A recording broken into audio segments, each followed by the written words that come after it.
Mark 7. The Pharisees and some of the teachers of the law who had come from Jerusalem gathered around Jesus and saw some of his disciples eating food with hands that were defiled, that is, unwashed.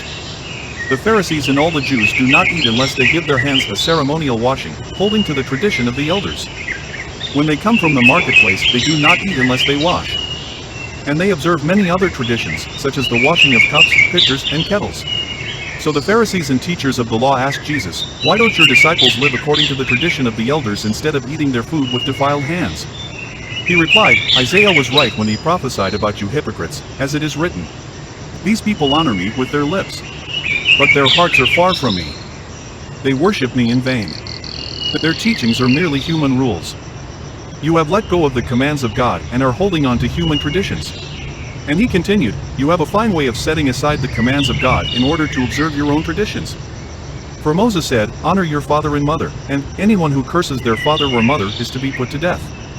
But you say that if anyone declares that what might have been used to help their father or mother is korban, that is, devoted to God, then you no longer let them do anything for their father or mother. Thus you nullify the word of God by your tradition that you have handed down. And you do many things like that." Again Jesus called the crowd to him and said, "Listen to me, everyone, and understand this. Nothing outside a person can defile them by going into them. Rather, it is what comes out of a person that defiles them." After he had left the crowd and entered the house, his disciples asked him about this parable. "Are you so dull?" he asked. "Don't you see that nothing that enters a person from the outside can defile them? For it doesn't go into their heart but into their stomach, and then out of the body." In saying this, Jesus declared all foods clean.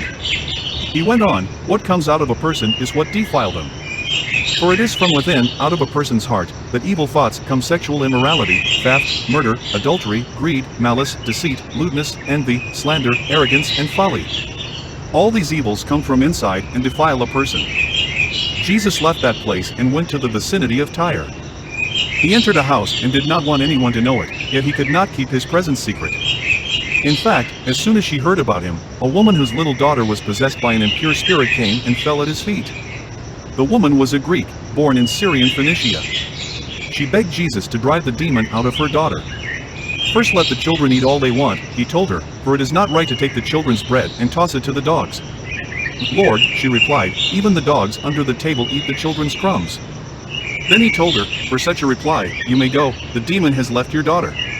She went home and found her child lying on the bed, and the demon gone. Then Jesus left the vicinity of Tyre and went through Sidon, down to the Sea of Galilee and into the region of the Decapolis. There some people brought to him a man who was deaf and could hardly talk, and they begged Jesus to place his hand on him. After he took him aside, away from the crowd, Jesus put his fingers into the man's ears. Then he spit and touched the man's tongue. He looked up to heaven and with a deep sigh said to him, "Ephphatha," which means "be opened." At this, the man's ears were opened, his tongue was loosened, and he began to speak plainly. Jesus commanded them not to tell anyone. But the more he did so, the more they kept talking about it. People were overwhelmed with amazement. "He has done everything well," they said. "He even makes the deaf hear and the mute speak."